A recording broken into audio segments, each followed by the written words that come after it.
আমি wise zodiac. আবারও চলে আসছিলাম আমি আপনাদের মাঝে সুন্দর একটি নতুন ভিডিওর সাথে। And one more thing, welcome to my channel again. আজকের ভিডিওটা হতে যাচ্ছে আরও বেশি ইন্টারেস্টিং, কারণ আমি আজকে সারাদিন থাকবো কলকাতায়। আমার মামাবাড়ি চুঁচুড়াতে, তো আমি চুঁচুড়া থেকে চুঁচুড়া স্টেশনে চলে আসছিলাম। আমার মামাবাড়ি থেকে স্টেশন পর্যন্ত আসতে সময় লাগে 5 মিনিট, তো আমি হেঁটেই চলে আসছিলাম। এবং স্টেশনের পিছনে যে সিঁড়িটা আছে সেই সিঁড়ি থেকে আমি স্টেশনের টিকিট কাউন্টারে যাব। এবং এখানে আশেপাশে চায়ের দোকান আছে। এই যে টিকিট কাউন্টার, এখান থেকে আমি একটা হাওড়া রিটার্ন কেটে নিয়েছিলাম। 20 টাকা নিয়েছিল আমার কাছ থেকে। হাওড়া যেতে 10 টাকা এবং হাওড়া থেকে আসতে আবার 10 টাকা।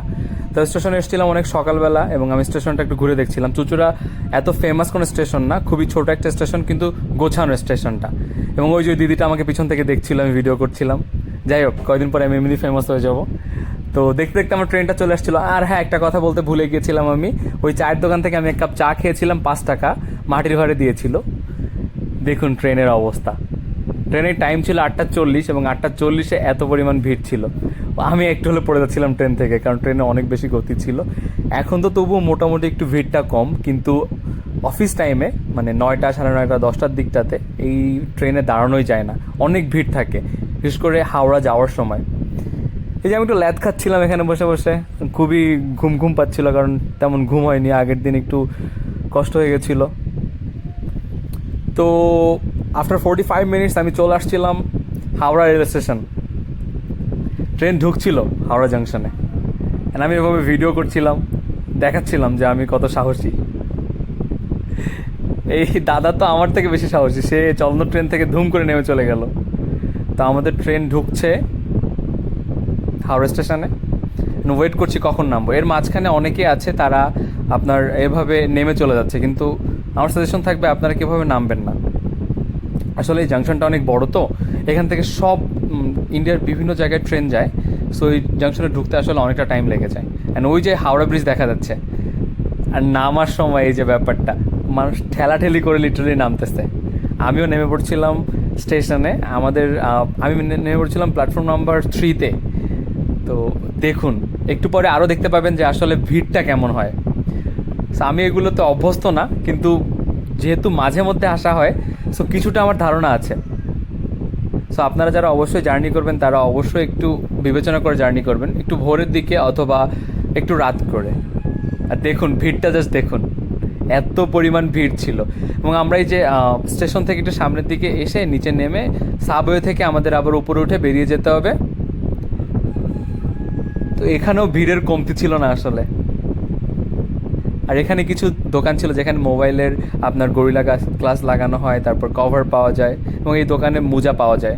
তো আমি এখান থেকে মোজা নিয়েছিলাম, সেটার ভিডিও পরে আসছে। আর এখান থেকে আমি একটা জুতোও কিনেছিলাম, 200 টাকা করে নিয়েছিলাম। और बोल तो प्राइस कितना है? আমার কাছে গুড ডিল মনে হয়েছে, 50 টাকায় 3টা মোজা, ভালোই মনে হয়েছে আমার কাছে। এবং মোজাগুলো সুন্দর ছিল, আমি পরে খুব আরাম পেয়েছি। এটা হচ্ছে সেই আইকনিক হাওড়া ব্রিজ। ব্রিজটি ওপেন হয়েছিল 3 ফেব্রুয়ারি 1943 সালে, এবং এটার জন্য কাজ শুরু করা হয়েছিল 1935 সাল থেকে। এটা হুগলি নদীর উপরে অবস্থিত। ব্রিজটির টোটাল লেন্থ 705 মিটার, আর এটার উচ্চতা 82 মিটার। আরও একটি বিশেষ ইনফরমেশন শেয়ার করি। On 14 June 1965 it was rename Rabindranath Setu after the Bengali poet Rabindranath Tagore, who was the first Indian and Asian Nobel laureate. Visa করিয়ে এসেছি। হাই বলে দাও, হাই বলে দাও। And say Eid Mubarak, Eid Mubarak. এটা ছিল ঈদের দিন। তো আমি হাওড়া ব্রিজে হাঁটতে হাঁটতে কিছু ইন্ডিয়ান মুসলিম ভাইদের সাথে দেখা হয়ে গেছিলো, তাদের ঈদ মোবারক বললাম এবং তাদের সেলিব্রেশনের একটু অংশীদারও হয়ে গেলাম।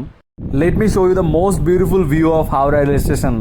এটা এত সুন্দর বাইরে থেকে, ইংরেজরা করে গেছে বলে কথা, অনেক সুন্দর করে করছে এবং এটা মনোমুগ্ধকর, বাইরে থেকে দেখতেও ভালো লাগে। আমার নেক্সট ডেস্টিনেশন ছিল হাওড়া মেট্রো স্টেশন, কজ আমি হাওড়া থেকে মেট্রোতে করে যাবো এসপ্ল্যানেড পর্যন্ত। Believe me, I was so much excited for this journey, কারণ গঙ্গা নদীর মধ্যে থেকে যাবে এবং এটা মাটি থেকে 300 ফিট নিচে। সো আর্টগুলো দেখুন, আর্টগুলোও সুন্দর লাগছে, সব মনোমুগ্ধকর দৃশ্য আসলে। তো আমি টিকিট কাউন্টার থেকে টিকিট কিনে নিয়েছিলাম, এটা ছিল আমার টিকিট। আমার টিকিট নিয়েছিল এসপ্ল্যানেড পর্যন্ত 10 টাকা, 10 রুপি, সরি 10 রুপি নিয়েছিল।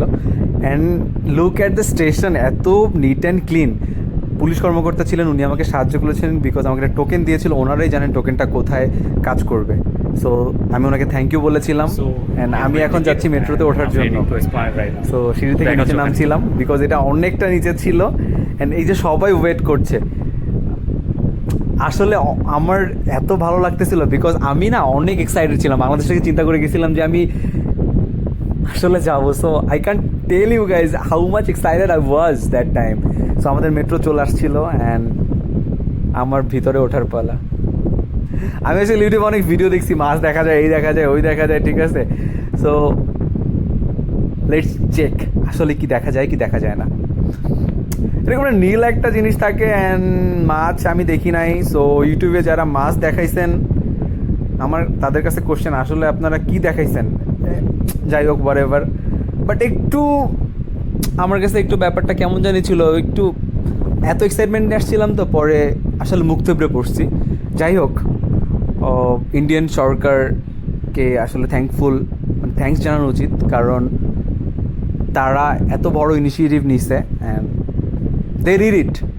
সো জিনিসটা আসলে খুবই ভালো ছিল। তারপর আবার সেম প্রবলেম হয়েছিল আমার সাথে, এই যে টোকেনটা কোথায় দিব জানি না, পরে দেখলাম যে এখানে কাজ হচ্ছে না। যাই হোক, পরে আবারও পুলিশ কর্মকর্তা সাহায্য করেছিল অ্যান্ড আমি এসপ্ল্যানেড নেমে সোজা হেঁটে 5 নাম্বার গেট থেকে বেরোয় যাচ্ছিলাম।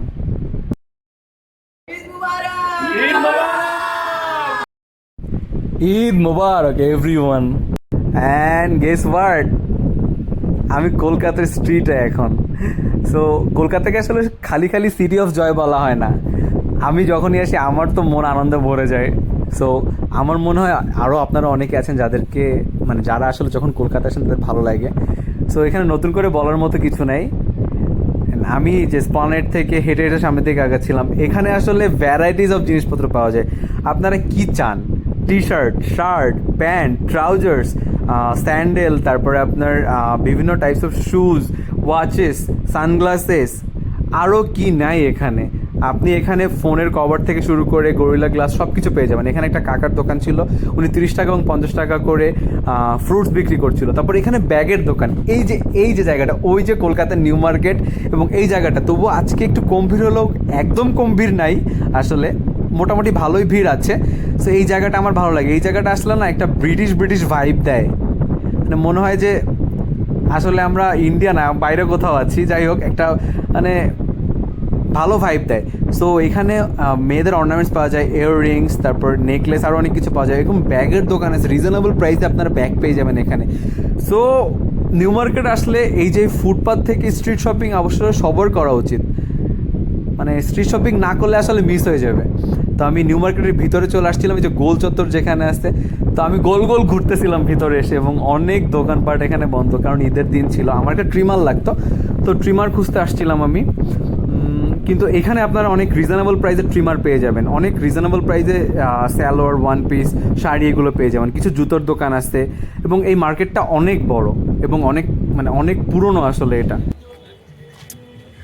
এখন আমি আছি চাঁদনি চক, চাঁদনি, কলকাতার রাস্তা পুরোই ফাঁকা। তো আমি আর কি জুস খেতে থাকি এবং কলকাতার রাস্তায় এভাবে মজা করতে থাকি। আসলে মজা করার ব্যাপারটা না, ব্যাপারটা হয়েছে যে আমার কিছু কাজ থাকার কারণে আমি চাঁদনি চকে গিয়েছিলাম। অ্যান্ড দ্য ফান পার্টিজ, আপনাদের কারোর যদি আইফোন লাগে আপনার 3.5 থেকে 4,000 টাকায় স্যামসাং S23 আলট্রা পেয়ে যাবেন 3.5 থেকে 4,000 টাকা, আপনার 500 টাকায় ফোন পেয়ে যাবেন। তো আমরা চাঁদনি থেকে কাজ শেষ করে আমি এখন যাচ্ছিলাম কলকাতার ফেমাস একটা জায়গাতে, মানে আসলে দুপুরে খাওয়া দাওয়া তো হয়নি, সো সেখানে যাচ্ছিলাম। তো আমার মেট্রো চলে আসছিলো, আমি আসলে এই মেট্রোতে করে যাব। সো আমার ডেস্টিনেশন ছিল Jatin Das park. So Jatin Das park আমরা মেট্রোতে করে চলে আসছিলাম, আমার একজনের সাথে দেখা হয়ে গেছে। ভালো থাকবেন আপনি, thank you. I am going to explore হাজরার সেই বিখ্যাত বিরিয়ানি, তুফানি বিরিয়ানি। সো আমি এখন হাজরার মোড়ে, যতীন দাস পার্ক থেকে বের হয়ে যাচ্ছি সোজা হাজরার মোড়ের দিকে। সো তাড়াতাড়ি চলুন তুফানি বিরিয়ানিতে যাওয়া যাক এবং দেখা যাক আসলেই তুফানি বিরিয়ানিটা ওয়ার্থ ইট কিনা। এই যে সেই বিখ্যাত হাজরার মোড়, তো আমার রাস্তাটা পার হয়ে ওপাশে যেতে হবে এবং একটু কিছু দূর হেঁটে আমি দেখতে পেলাম ক্লাসিক বিরিয়ানি, তুফানি বিরিয়ানি এবং সামনে খাজা বিরিয়ানি। আমার ডেস্টিনেশন ছিল তুফানি বিরিয়ানি এবং আমি চলে আসছিলাম তুফানি বিরিয়ানিতে এবং দাদার সাথে হাই দিয়ে দিয়েছিল। আমি বলেছিলাম বাংলাদেশ থেকে এসেছি, এখন আমার জন্য স্পেশাল ট্রিটমেন্ট রাখা হয়েছে হয়তো বা। না না, এরকম কিছু না। আসলে বিরিয়ানি মেকিংটা দেখছিলাম, তো বিরিয়ানির মেকিং দেখে ভালো লাগছিল। আসলে খাওয়ার পালা, লেটস ইট।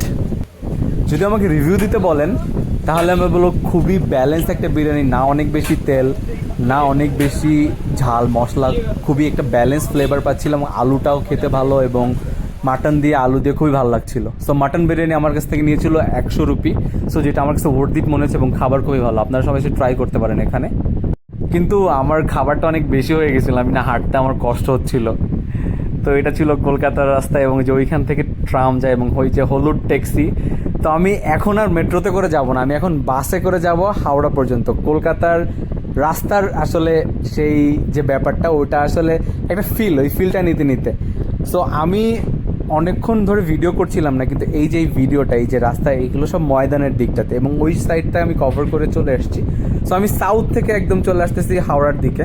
সো অনেকটা আমার টাইম বাসে থাকা লাগছে, প্রায় 25 থেকে 30 মিনিটস। এটা সম্পূর্ণ ময়দানের জায়গাটা, এখানে অনেক ছেলেমেয়েরা এখানে প্র্যাকটিস করে, ক্রিকেট প্র্যাকটিস করে এবং বিভিন্ন ক্লাবগুলো এখানে।